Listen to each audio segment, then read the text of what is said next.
The alarm blared through the dimly lit command center of Earth Defense Station Orion. Captain Lisa Hartwell jolted upright in her chair, her eyes quickly scanning the flashing red warnings on the main screen. This was not a drill. "What's our status?" she asked, her voice calm despite the chaos erupting around her. Lieutenant Ryan Miller turned from his console, his face pale in the red emergency lighting. "Captain, we've lost contact with the Centauri outpost. Complete communications. Blackout for the past 6 hours." Lisa felt her stomach tighten. The Centaurians were humanity's oldest and most reliable allies. Their outpost near the Horsehead Nebula served as an early warning system for the outer colonies. A communications blackout could only mean trouble. "Any unusual activity in the sector before communications went down?" she asked. Ryan nodded grimly. The last transmission mentioned unusual energy signatures approaching from the direction of the Morrigan cluster. Then nothing. Lisa turned to the communications officer. "Get me Admiral Gordon immediately." Within minutes, the stern face of Admiral Peter Gordon filled the main screen. Deep lines etched his forehead as he listened to Lisa's report. "This isn't the first," the Admiral said when she finished. 3 other outposts have gone silent in the past month, all at the edges of known space. "Do we know what's causing it?" Lisa asked. "That's what I need you to find out," the Admiral replied. "I'm sending you coordinates for a reconnaissance mission. Take your best team, approach with extreme caution, and find out what we're dealing with. The Intrepid is being prepared for your departure." The transmission ended, leaving Lisa with a sense of foreboding. She'd been in the Earth Defense Force for 15 years, but something about this mission felt different, more dangerous. 6 hours later, the Intrepid, a sleek exploration vessel equipped with the latest stealth technology, broke away from Earth's orbit. Lisa had assembled her most trusted crew. Ryan Miller handled tactical operations, Dr. Samantha Walsh oversaw the science division, and Chief Engineer Frank Donovan kept the ship's systems running smoothly. "Setting course for the Centauri outpost," said Ryan, his fingers flying over the navigation panel. "Estimated arrival in 48 hours at maximum speed." Lisa nodded. "Dr. Walsh, what do we know about recent anomalies in that region?" Dr. Walsh, a tall woman with intelligent eyes and dark hair pulled back in a neat bun, brought up a holographic display. "Nothing conclusive. There have been reports of strange energy signatures, similar to what the Centaurians mentioned. Some unusual gravitational disturbances, too." "Possible natural causes?" Lisa asked. "Unlikely," Samantha replied. "The pattern suggests deliberate movement. Whatever it is, it's intelligent." The journey to the Centauri outpost was tense. The crew ran simulations, prepared defensive strategies, and tried to anticipate what they might encounter. None of their preparations proved adequate. When the Intrepid dropped out of hyperspace near the outpost, the scene before them left everyone on the bridge speechless. Where a bustling space station should have been orbiting the small moon, there was only floating debris.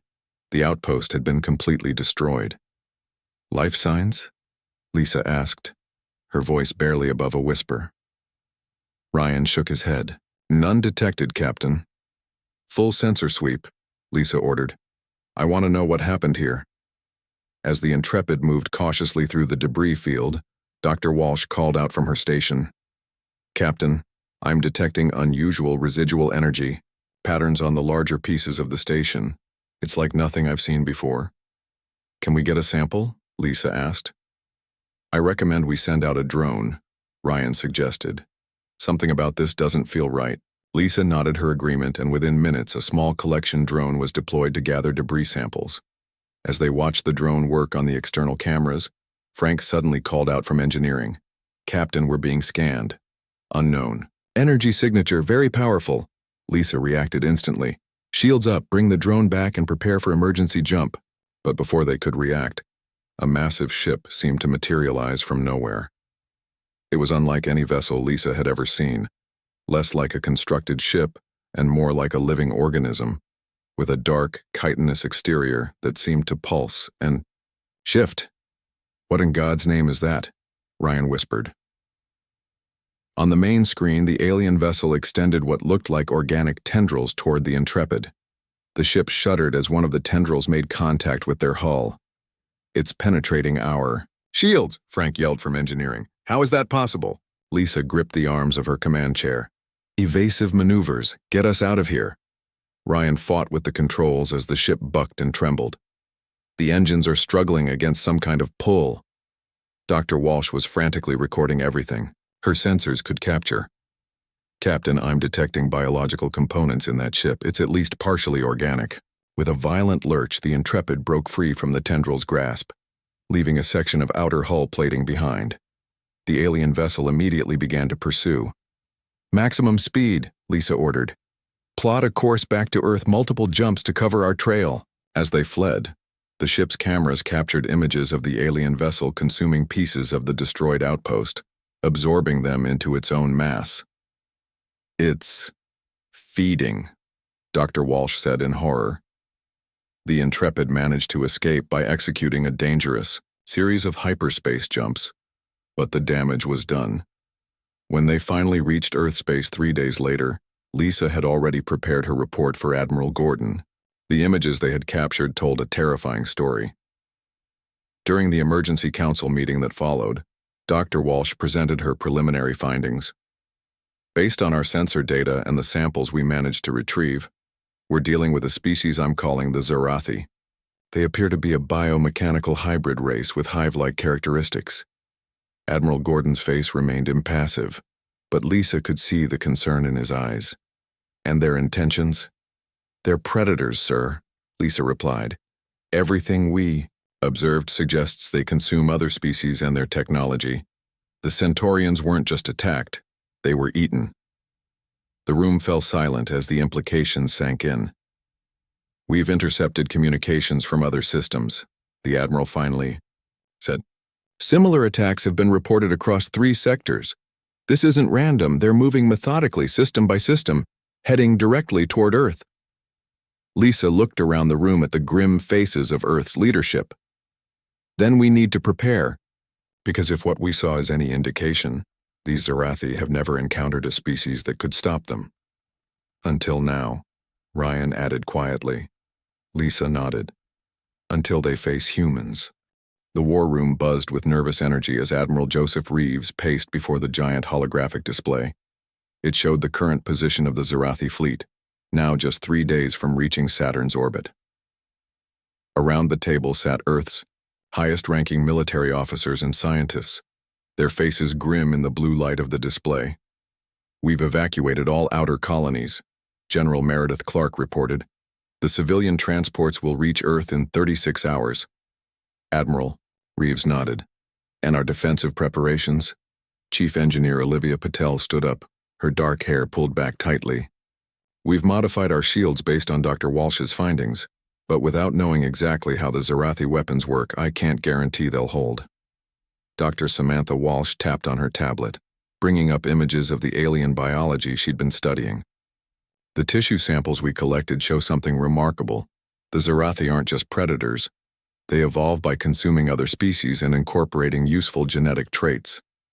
So they don't just eat their prey, they become better because of it, Captain Lisa Hartwell said quietly. Exactly, Samantha confirmed.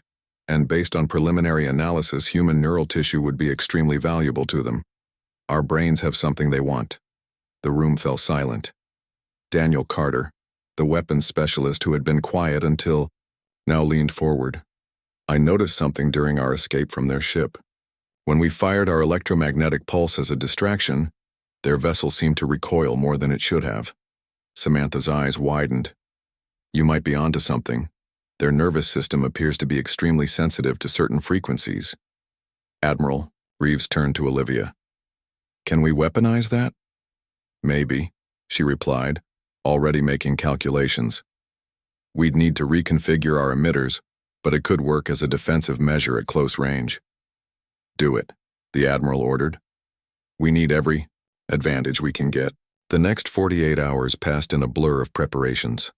The First Fleet positioned itself in a defensive formation near Saturn, hoping to engage the enemy before they could reach Earth. The ships were equipped with Olivia's modified shields, and Daniel's experimental electromagnetic weapons. Captain Lisa Hartwell commanded the scout ship Valiant at the fleet's edge, watching as the Zarathi emerged from hyperspace.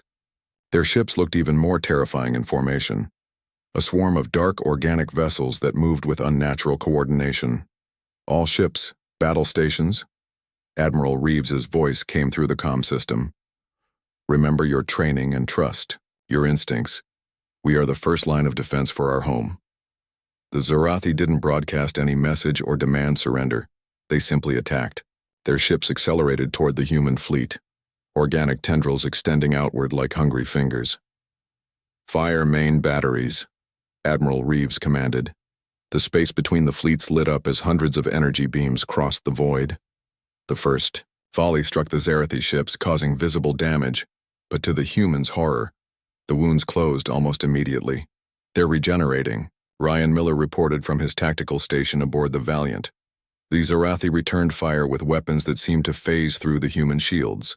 3 Earth vessels exploded instantly. 4 more reported critical damage. Our shields aren't holding, came frantic reports across the comm system. Lisa watched in horror as the Zarathi surrounded and consumed the heavy cruiser. Dauntless, their tendrils piercing the hull and pulling the ship apart. "Captain," Ryan called out, "I'm detecting fluctuations in their attack pattern when we use the electromagnetic pulse weapons." Lisa immediately opened a channel to Admiral Reeves. "Sir, Carter was right. The EM pulses are affecting them. We need to concentrate our attack using those frequencies." The Admiral's face on the screen was illuminated by explosions in the background. "The flagship's been hit. We can't coordinate a full fleet attack." "Then let each ship target individually," Lisa suggested urgently. "Tell them to focus on the frequency ranges we identified." Across the battlefield, human ships began adjusting their weapons. The effect wasn't dramatic, but it was noticeable. The Zarathi ships slowed their regeneration after being hit with the targeted pulses. Despite this small advantage, the battle was going badly. The human fleet designed for fighting conventional enemies wasn't prepared for the Zarathi's biological adaptations. One by one, Earth ships were being disabled or destroyed. Admiral Reeves made the difficult decision. All ships execute emergency jump protocols. Fall back to Mars' defense perimeter. As the remnants of the First Fleet retreated, Lisa could see the Zarathi were not pursuing at full speed. Instead, they were consuming the debris from destroyed human vessels, growing stronger with each piece they absorbed. Back at Mars Command, the survivors gathered to assess their losses. Over 60% of the First Fleet had been destroyed or disabled. The Zarathi had barely been slowed down. "They'll reach Mars within 24 hours, Admiral Reeves informed the grim-faced officers. "We can't fight them conventionally," Daniel Carter insisted. "But the EM pulses did something. If we can amplify that effect." Dr. Walsh had been analyzing the battle data. "Their ships operate like a single organism. They have perfect coordination, which suggests some kind of hive mind." "Could we disrupt that connection?" Olivia asked. "Possibly," Samantha replied, "but we'd need to get close to their command ship, if they even have one." Lisa remembered something from their first encounter. "The ship we met at the Centauri outpost seemed to be sampling everything. What if they're not just consuming for food, but for information?" The idea sparked a new approach. If the Zarathi learned by consuming, perhaps humans could use that against them. Admiral Reeves authorized a desperate plan. As the Zarathi approached Mars, the human fleet would not just defend, they would adapt, just as humans had always done when facing superior enemies. Engineers worked through the night, modifying Earth's remaining ships. Olivia Patel developed a rapidly shifting shield, frequency that might confuse the Zarathi weapons. Daniel Carter converted communication arrays into massive EM pulse emitters. As the sun rose over the red landscape of Mars, the remaining human ships formed a new battle line. This time, they weren't arranged in traditional formations. Instead, they were positioned in seemingly random patterns, ready to implement tactics that no logical hive mind would anticipate. Lisa stood on the bridge of her ship, now reinforced with Olivia's upgrades. She looked out at the stars where the Zarathi would soon appear. For the first time in their history, she said to her crew, these predators are about to face an enemy who thinks differently than anything they've encountered before. They may be unstoppable predators, but they've never faced humans. On the horizon of space, the dark shapes of the Zarathi fleet began to appear. The red dust of Mars swirled around the temporary command center as Commander Patrick Diaz briefed his Marine squad. Maps of the Martian colony sprawled across the digital table, marking defensive positions and evacuation routes. The Zarathi ships will reach our orbit in less than 3 hours, Patrick said, his voice steady despite the gravity of the situation. Our job is to protect the civilian evacuation ships at all costs. His squad of 20 elite Marines nodded grimly. They had all seen the footage from Saturn, the way the alien vessels consumed human ships, the way conventional weapons barely slowed them down. Sir, asked Sergeant Linda Powell, how are we supposed to fight these things on the ground? Patrick activated a hologram showing a strange-looking rifle. This is what Dr. Walsh and Chief Patel developed overnight. They call it a sonic disruptor. It emits the same electromagnetic frequencies that seemed to hurt the Zarathi during the space battle.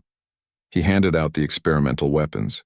They were heavier than standard rifles and had a distinct humming sound when activated. Remember, we need at least one live specimen, Patrick reminded them.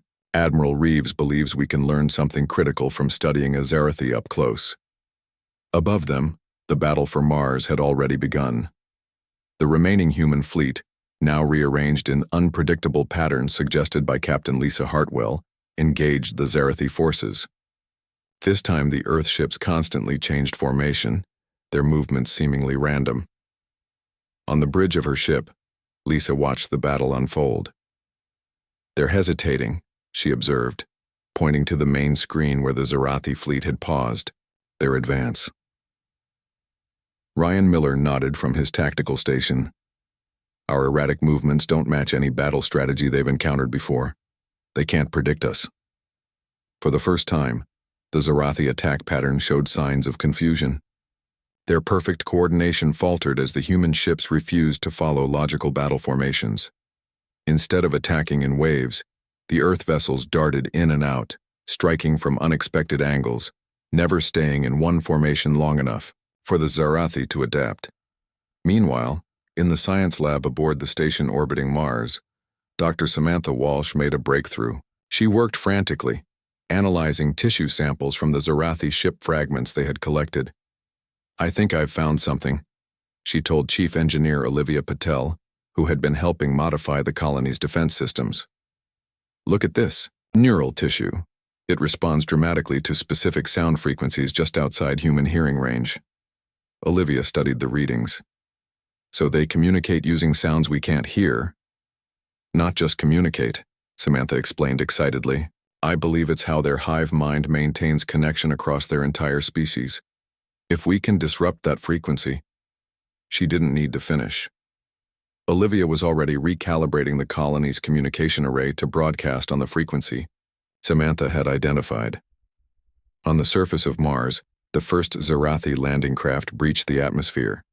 Unlike human dropships, these vessels seemed to split apart mid-flight, releasing dozens of smaller organic pods that crashed into the Martian. Soil Commander Diaz and his squad took defensive positions around the main evacuation center. Here they come, he warned as the pods began to crack open. The creatures that emerged were nothing like what they had expected. Standing nearly 7 feet tall, the Zarathi had an exoskeleton that shimmered with an oily iridescence. Their limbs ended in sharp, bony protrusions, and where a face should be, they had only a series of sensory pits surrounding a circular mouth lined with rows of teeth. Hold fire until they're in range, Patrick ordered, his palms sweating against the grip of his sonic disruptor. The Zarathi moved with terrifying speed and coordination, like parts of a single organism rather than individual soldiers.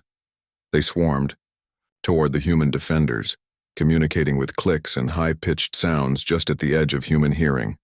Now, Patrick shouted when the aliens reached the predetermined distance. 20 sonic disruptors fired simultaneously. The effect was immediate and shocking. The Zarathi stopped their advance, their bodies convulsing as the sound waves disrupted their neural connection. Several fell to the ground, writhing in what appeared to be agony. "It's working," Sergeant Powell exclaimed. "They can't coordinate." Patrick activated his comlink. "Dr. Walsh, the weapons are effective, but the effect doesn't last long. They're already starting to adapt." In orbit, Samantha received the message and made a final adjustment to the colony-wide broadcast. "Olivia, activate the array now." A powerful signal blasted from the communication towers across the Martian colony, broadcasting the disruptive frequency at maximum strength. On the surface, the effect was dramatic. The Zarathi forces collapsed, their hive mind connection temporarily severed. "Move in and secure one specimen," Patrick ordered his team.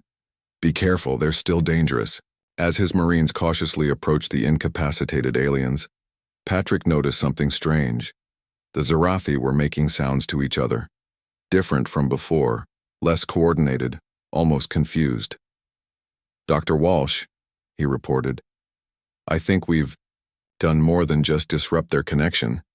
They seem disoriented, like they don't know what to do without the hive mind telling them." On the bridge of her ship, Captain Lisa Hartwell was witnessing a similar phenomenon in space.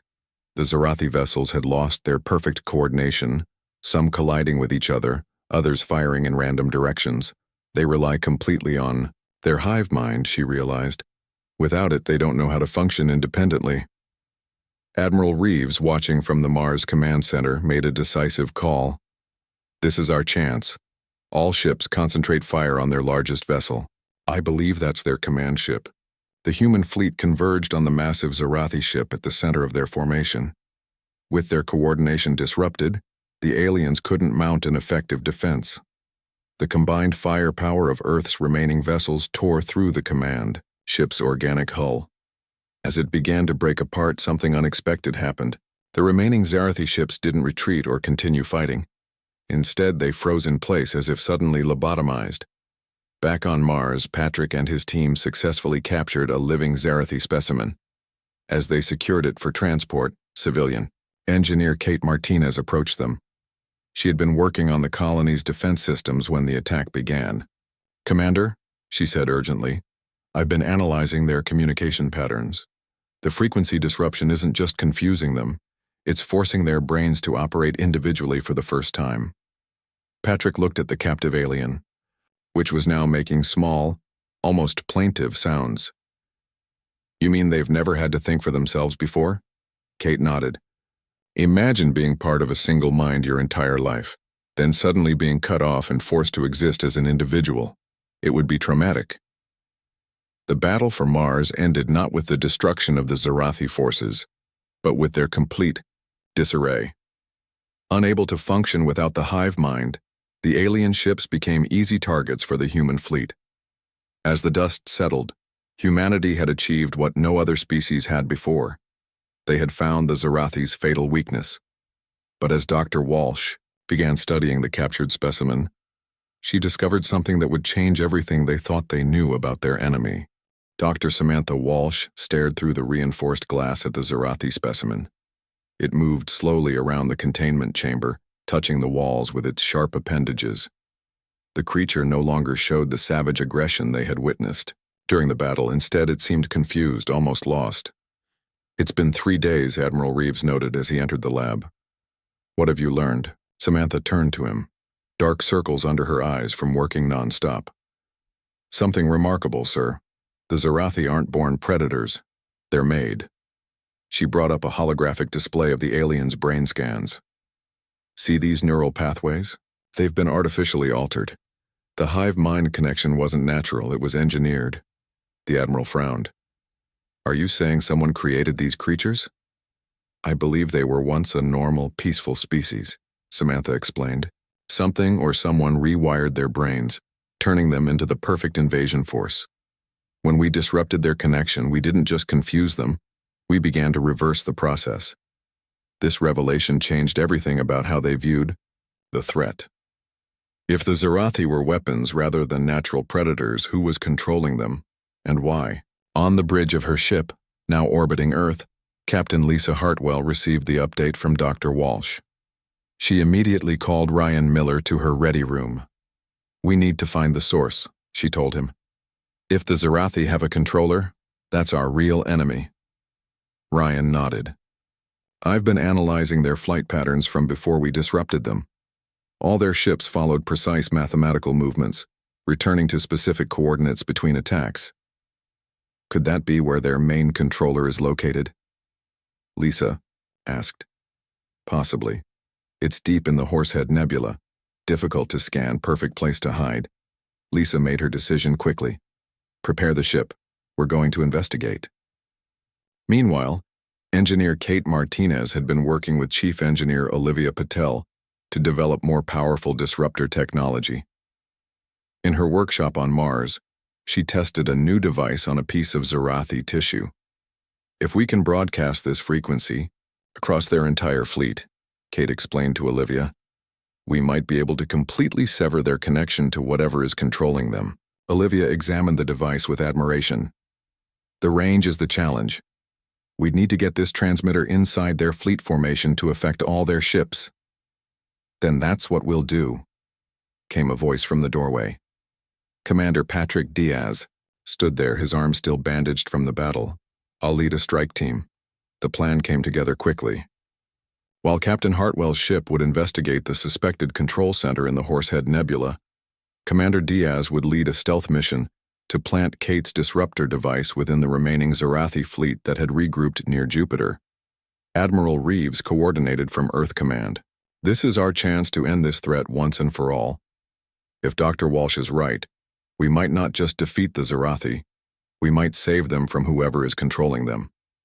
Aboard her ship, the Valiant, Lisa prepared her crew for the dangerous mission ahead. "We'll be operating without support deep in potentially hostile territory. If there is a controller for the Zarathi, they will not want to be discovered." Ryan worked at his console, plotting the safest route through the nebula. "The gases will provide us some cover, but they'll also blind our sensors. We'll be going in nearly blind." Lisa nodded grimly. "Just like the Zarathi never expected us to fight back, their controllers won't expect us to find them." As the Valiant departed for the Horsehead Nebula, Commander Diaz boarded a small stealth vessel with 5 volunteers. Their ship was barely larger than a shuttle, designed to slip past enemy sensors. "The Zarathi ships are still disorganized," Patrick briefed his team, "but they're slowly regaining coordination. We need to plant this device before they fully recover." Sergeant Linda Powell checked her equipment one last time. "And if we encounter resistance?" Patrick patted the sonic disruptor at his side. "We know how to hurt them now. But remember, these creatures might be victims themselves." Their small ship slipped away from Mars, accelerating toward Jupiter where the Zarathi remnants had gathered. The aliens were clearly struggling without their hive mind, their ships moving in erratic patterns, occasionally bumping into each other. In the Horsehead Nebula, the Valiant navigated through thick clouds of gas and dust. Visibility was near zero, forcing them to rely on their most basic sensors. "I'm picking up something," Ryan reported, his voice tense. "A structure of some kind, buried deep in the nebula." Lisa leaned forward in her chair. "Can you get a visual?" The main screen flickered, showing glimpses of something massive through breaks in the nebula. It wasn't a ship or a station. It looked almost like a giant brain, organic yet clearly artificial, with pulsing lights running across its surface. "That's it," Lisa whispered. "The control center." Before they could investigate further, alarms blared across the bridge. 3 Zarathi ships appeared from behind the structure, moving with perfect coordination unlike their confused brethren elsewhere. They still have full hive mind functionality, Ryan realized. These must be directly connected to the control center. The Valiant shuddered as the first enemy weapons struck their shields.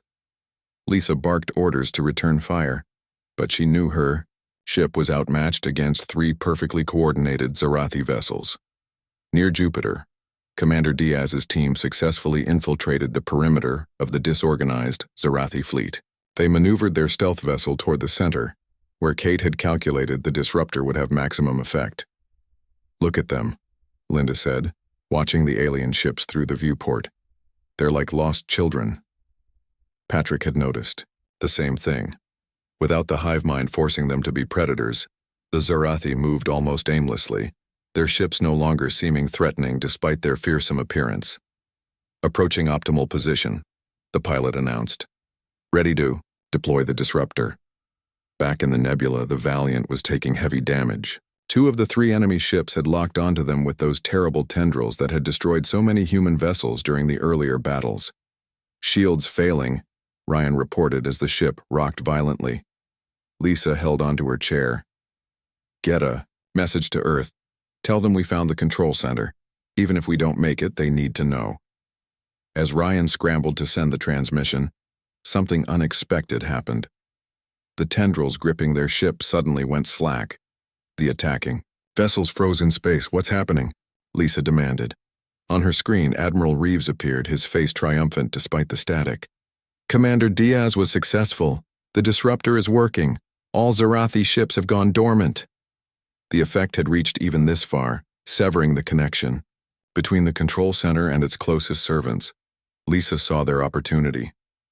All weapons target that structure, she ordered, pointing to the brain-like object floating in the nebula. Let's end this now. The Valiant shuddered as it fired everything it had at the massive brain-like structure floating in the nebula. Energy beams struck the organic surface, causing it to pulse with angry red light. Direct hit, Ryan called out. But our weapons aren't doing enough damage. Lisa gripped the arms of her command chair. Reroute emergency power to weapons. We may only get one chance at this. Suddenly the structure began to change. Its surface rippled and shifted, opening to reveal something inside, something that made everyone on the bridge gasp. A being floated within the central chamber of the brain structure. It looked nothing like the Zarathi. Instead, it resembled a massive jellyfish, its translucent body glowing with internal light. Countless tentacles extending outward, connected to different parts of the control center. What is that? Lisa whispered. Captain, Ryan said urgently. We're being scanned. Something is trying to access our ship's systems. Before Lisa could respond, every screen on the bridge changed. The alien being was somehow communicating directly. Through their systems, humans, came a strange echoing voice that seemed to speak directly into their minds. You have interfered with my collection? Lisa stood up, facing the main screen. Your collection? You mean the species you've wiped out using the Zarathi as weapons? Not wiped out. Preserved. Improved. The alien's voice was calm, almost scientific. I am the collector. For millennia, I have guided evolution across this galaxy. As the creature spoke, images flashed across the screens. Planets consumed by the Zarathi, species captured, their genetic material extracted and stored. You enslaved the Zarathi, Lisa accused.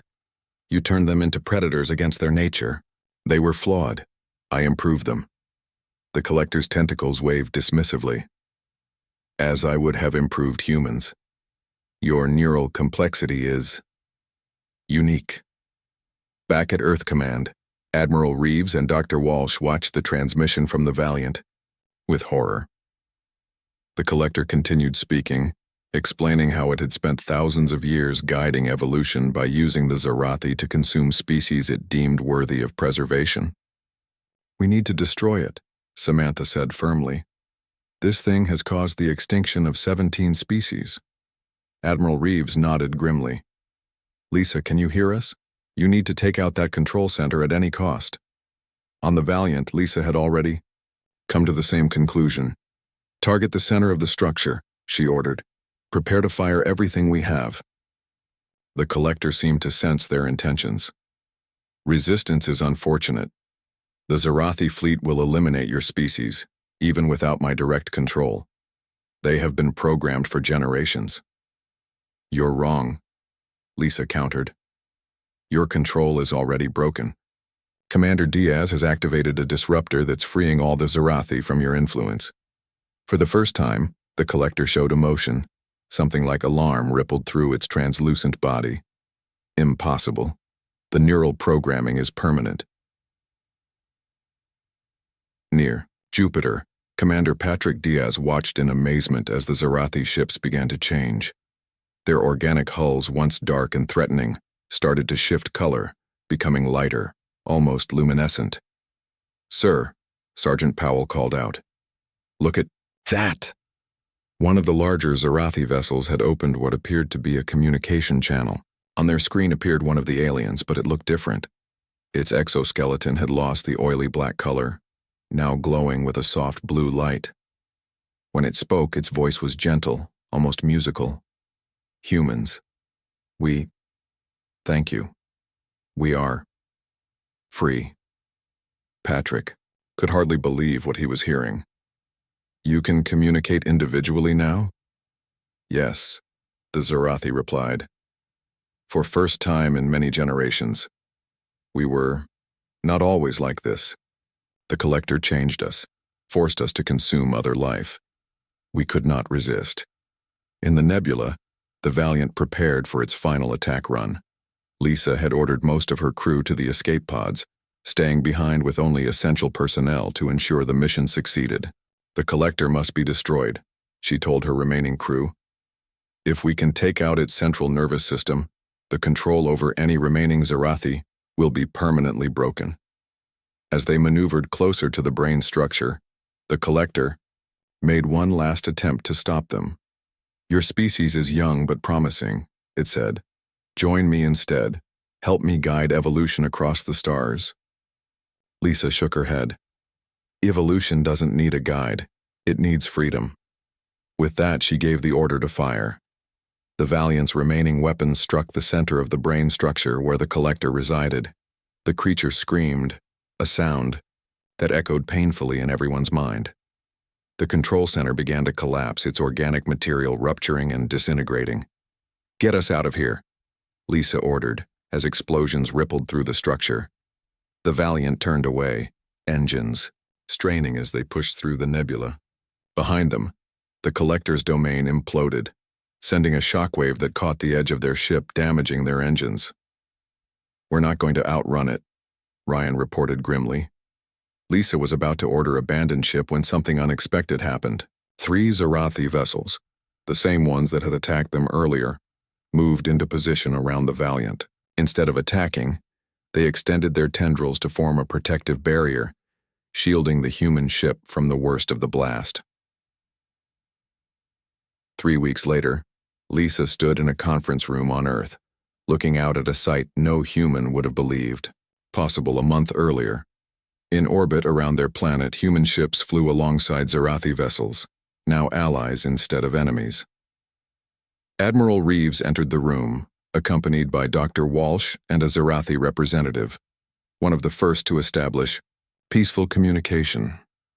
"The transformation is remarkable," Samantha said, showing Lisa the latest scans. "Without the Collector's influence, the Zarathi are returning to their original nature. They were once explorers and scholars, not predators." The Zarathi, who had called himself Vash, spoke in the musical language they were now learning to understand. "We owe humans a debt that cannot be repaid. You freed us when no other species could even resist us." Admiral Reeves smiled slightly. "Sometimes it takes another predator to stop a predator. Humans have our own history of aggression, but we've learned to channel it, to use it when needed and control it otherwise." Lisa looked back at the peaceful scene of cooperation in space. The Collector never understood what made humans different. We weren't just fighting for survival. We were fighting for freedom. Not just our own, but for every species. Word had spread quickly across the galaxy. Representatives from other worlds began arriving on Earth, seeking alliance with the humans who had accomplished the impossible, stopping the unstoppable predators and turning them into friends. As Lisa prepared to captain the Valiant on its new mission, a joint human-Zarathi expedition to help worlds devastated by the Collector's manipulation, she reflected on how quickly everything had changed. The galaxy thought humans were just another species to be harvested, she told her crew as they prepared to depart. Instead, we showed them something they never expected, that sometimes the most dangerous predator is the one that fights not just for itself, but for others. The Valiant moved away from Earth, joined by 2 Zarathi ships, their once fearsome appearance now beautiful in the sunlight as they began their journey together into the stars.